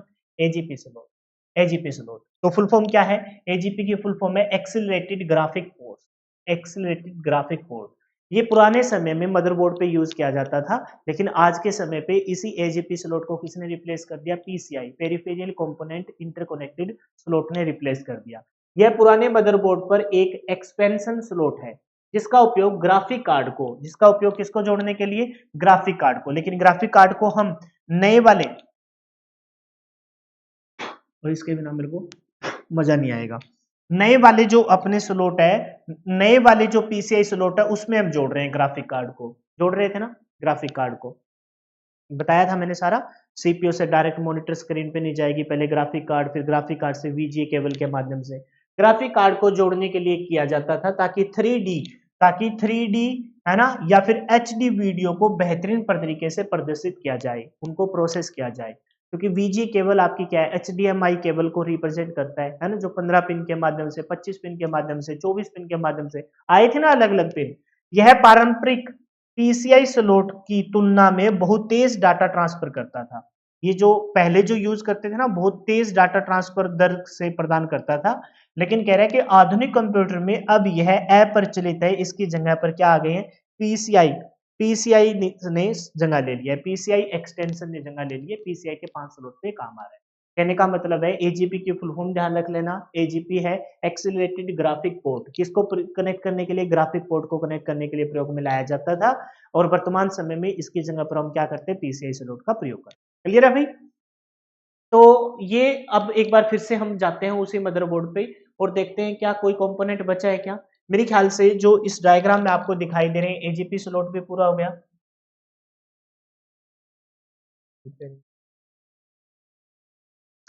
ठीक है भाई, मेरे ख्याल से तो कोई कंपोनेंट बचा नहीं, ठीक है, और अभी ये क्लास को नहीं चलने देंगे, इन्होंने अपनी मनमर्जी कर ली है, ठीक है भाई। तो मेरे ख्याल से काफी है, कुछ बचा था एक्स्ट्रा, कुछ बचा था, ठीक है, लेकिन वो मैं अगली क्लास के स्टार्टिंग में बता दूंगा। एजीपी स्लॉट हो गया अच्छे से, ठीक है, नॉर्थ ब्रिज साउथ ब्रिज को बता चुका, ये सारे कंपोनेंट मैंने बता दिए, मोस्ट इंपोर्टेंट जो कंपोनेंट थे वो अच्छे से फिनिश हो चुके हैं। हालांकि कुछ एक्स्ट्रा जो बार बार क्वेश्चन रिपीट होते थे, जिसमें ये वाली बात मेरे को बतानी थी, मोटा मोटा बता ही देता हूं, ठीक है। एक होता है जी ईडीपी, एक होता है जी ईडीपी, इलेक्ट्रॉनिक डाटा प्रोसेसिंग। ये क्या चीज है, ये कोई अलग चीज नहीं है, जो आप डिजिटली डाटा को रिप्रेजेंट करते हो, ईडीपी उन्हीं कंपोनेंट पे नहीं है, ये उन कंपोनेंट्स में नहीं है, लेकिन जो टेक्निक हम यूज करते हैं, कह रहे हैं कि कंप्यूटर में डाटा को इलेक्ट्रॉनिक, कंप्यूटर में डाटा को इलेक्ट्रॉनिक या डिजिटल रूप से प्रोसेस किया जाता है, जिसे इलेक्ट्रॉनिक डाटा प्रोसेसिंग कहते हैं। फुल फॉर्म पेपर में आई हुई है, इलेक्ट्रॉनिक डाटा प्रोसेसिंग। क्या है ये, टेक्निक है जो हम कंप्यूटर से काम करवाते हैं, उसमें क्या है, इलेक्ट्रॉनिक डिवाइस है, डिजिटली डाटा को प्रोसेस करते हैं, उसी का नाम क्या रख दिया, EDP, electronic data processing. Computer में डाटा को इलेक्ट्रॉनिक या डिजिटल रूप से प्रोसेस किया जाता है जिसे इलेक्ट्रॉनिक डाटा प्रोसेसिंग कहते हैं। फुल फॉर्म पेपर में आइए उठा लिया मैंने। फिर है कि जो कंप्यूटर के अंदर डाटा प्रोसेसिंग होती है उसकी सीरीज क्या है, उसकी सीरीज क्या है। आपने देखा होगा इंट्रोडक्शन ऑफ कंप्यूटर में मैंने बहुत सारे क्वेश्चन इससे रिलेटेड डाले। फिर से मैं एक बार यहाँ आपके सामने लेके आया हूं ताकि इस बात पे आपकी कोई कंफ्यूजन ना बने। तो कह रहे कि डाटा प्रोसेसिंग की सीरीज क्या है। सबसे पहले हम, एक तो होता है कीबोर्ड से जो देते हैं, डाटा देते हैं, कीबोर्ड से हम डाटा, डाटा पे इंस्ट्रक्शन राफ एक्स देते हैं, वो वाली बात साइड में हो गई। प्रोसेसिंग होने के बाद जो डाटा आया वो डाटा फिर इंफॉर्मेशन है, उसी इंफॉर्मेशन से अपना नॉलेज बना और उस नॉलेज से हम विजडम, विजडम की तरफ चले जाएंगे। क्या मतलब है, सारी चीज को मैं बताऊंगा। डाटा, डाटा से अपनी सूचना, सूचना से हम किसकी तरफ जाएंगे, सूचना से हम जाएंगे जानकारी की तरफ। आप कहोगे सर आप कीबोर्ड पे तो कुछ और चीज दे रहे थे, वो वाली बात नहीं है। ये है कंप्यूटर के प्रोसेसिंग होने के बाद जो आएगा, जिसको हम रिजल्ट बोल रहे थे, उसके अंदर है तो डाटा ही ना, समझ गए। तो कंफ्यूजन होती है, इस वजह से मैंने फिर से उठाया है। कीबोर्ड से दे रहे हैं एक तो, फिर प्रोसेसिंग, प्रोसेसिंग के बाद आपको मिलेगा रिजल्ट, जानकारी, इंफॉर्मेशन। वो वाली बात यहां नहीं है। वो वाली बात होती वो मैंने बता चुका। अब मैं बता रहा हूं कि कंप्यूटर ने प्रोसेसिंग की, प्रोसेसिंग के बाद जो रिजल्ट मिला उसके अंदर क्या है, उसके अंदर डाटा है। तो डाटा, डाटा से अपनी सूचना, सूचना से जानकारी और विजडम। क्या चीज, एक बार मोटा मोटा पढ़ लेते हैं। डाटा, कंप्यूटर सिस्टम में सभी अल्फाबेट, अंक, चित्र, ध्वनि डाटा के अंतर्गत आते हैं। जो भी कंप्यूटर सिस्टम के अंदर सारी की सारी जो अल्फाबेट है, अंक है, चित्र है, ध्वनि है, वो एक प्रकार का क्या है, डाटा है। वो क्या है, एक प्रकार का डाटा है। और डाटा मिलकर आपकी क्या बनाता है, डाटा मिलकर आपकी इंफॉर्मेशन, सूचना बनाता है। डाटा को प्रोसेस करके सूचना में बदला जाता है, सूचना बनेगी, अर्थात अर्थपूर्ण डाटा आपका सूचना कहलाता है। ये सूचना की डेफिनेशन आपने वहां भी कवर की। और फिर उससे क्या मिल जाएगी, उससे अपनी जानकारी हो जाएगी। सूचना की अगली इकाई जानकारी कहलाती है। कहने का मतलब है ये ऑर्डर है जो आपको ध्यान रखना है। अगर ये कुछ ना समझ में आए तो इसको अच्छे से माइंड में सेट कर लेना। डाटा, डाटा से इंफॉर्मेशन, इंफॉर्मेशन से नॉलेज और नॉलेज से विजडम। ये वाला छोड़ भी देना, ये तीन का ऑर्डर ध्यान रखना। Data, information, knowledge. इनपुट पे क्या दिया जाता है वो अलग क्वेश्चन हो गया। डाटा, डाटा पे इंस्ट्रक्शन दिए जाते हैं जो अर्थपूर्ण नहीं होता। रिजल्ट में, आउटपुट पे क्या मिलेगा, रिजल्ट मिलेगा, जानकारी मिलेगी, नॉलेज मिलेगा, इंफॉर्मेशन मिलेगी। और अगर मैं सीरीज की बात करूं, डाटा प्रोसेसिंग की सीरीज बात करूं तो डाटा, डाटा से इंफॉर्मेशन, इंफॉर्मेशन से आपका क्या रहेगा, नॉलेज रहेगा। हालांकि आराम से पढ़ाता, लेकिन कोई बात नहीं, जल्दबाजी में कर रहे हैं। सूचना की अगली इकाई क्या है, सूचना की अगली इकाई आपकी जानकारी है, अर्थात नॉलेज से तात्पर्य अनुभव या अध्ययन के माध्यम से परिचित या समझ है। कहने का मतलब है डाटा दे दिया, डाटा से आपकी क्या हो गया, प्रोसेसिंग होने के बाद इंफॉर्मेशन मिल गई। इंफॉर्मेशन से अगली जो इंफॉर्मेशन मिली है उसके बेस पर हम क्या करेंगे, नॉलेज, अपने नॉलेज को बढ़ाएंगे। नॉलेज को बढ़ाने के बाद अब हमें विजडम है, अब हमें आजादी है। प्राप्त नॉलेज और अनुभव के आधार पर हम निर्णय ले सकते हैं। हम किस में सक्षम है, निर्णय लेने में सक्षम है। समझ गए। सबसे पहले डाटा, डाटा को प्रोसेसिंग होकर हमें जानकारी मिल गई, इंफॉर्मेशन मिल गई। इंफॉर्मेशन के बाद सूचना मिल गई, इंफॉर्मेशन के बेस पे हमने अपनी जानकारी को बढ़ाया और जानकारी के बेस पे हम आजाद है कि हम क्या ले सकते हैं, निर्णय ले सकते हैं। डाटा को किसी भी लॉजिकल सीक्वेंस में अरेंज करने की प्रक्रिया को सॉर्टिंग कहते हैं। अरेंज करने की प्रक्रिया को क्या कहते हैं, सॉर्टिंग कहते हैं। अर्थात सॉर्टिंग के द्वारा हम डाटा को किसी विशेष क्रम में व्यवस्थित करते हैं, उसी को हम सॉर्टिंग। क्लियर है भाई। होप सो कि आपको मैं ये सेकंड चैप्टर अच्छे से समझाने में कामयाब रहा होगा। हालांकि इसमें से 3 टॉपिक मैंने स्किप कर दिए, वो 3 टॉपिक के लिए अलग से चैप्टर बनाऊंगा मैं। लॉजिक गेट, फ्लिप फ्लॉप और रजिस्टर बहुत डिटेल से मैं आपको कराऊंगा, क्योंकि वहां से भी आपके क्वेश्चन उठ के आ जाते हैं। सेकंड चैप्टर आपका अच्छे से फिनिश होता है, that was architecture of computer था। अब नया चैप्टर हम स्टार्ट करेंगे, फंडामेंटल ऑफ कंप्यूटर चल रहा है, जिसके अंदर हमें 4-5 चैप्टर को अच्छे से कवर करना होता है। अगला जो चैप्टर रहेगा वो इनपुट आउटपुट डिवाइस से संबंधित रहेगा, जिसको बहुत डिटेल से, बहुत मजे के साथ और साथ साथ याद कराते हुए मैं आपको लेके चलूंगा अपने इस सिलेबस की डेप्थ। होप सो आप मेरे साथ जो दिया हुआ टास्क है उसे पूरा कर रहे हो क्लास की स्टार्टिंग में और क्लास के एंड में। ये दोनों प्रकार का रिवीजन और इस टॉपिक से रिलेटेड प्रीवियस ईयर के क्वेश्चन लगाइए और अपने आप को बेहतरीन, औरों से बेहतरीन, और इस सेंस में कि भाई आपको मैं विश्वास दिलाता हूं कि एक सिंगल क्वेश्चन भी गलत नहीं होगा, इस प्रकार का अपने आप को तैयार कीजिए। फिलहाल के लिए इतना ही। जय हिंद, जय भारत। मिलते हैं नेक्स्ट वीडियो में। Bye bye, take care, wish you all the best for your upcoming exam. हालांकि आज की क्लास मच्छरों ने थोड़ी सी डिस्टर्ब कर दी, लेकिन फिर भी मजा आया अपने को। ठीक है, आपको भी आया होगा।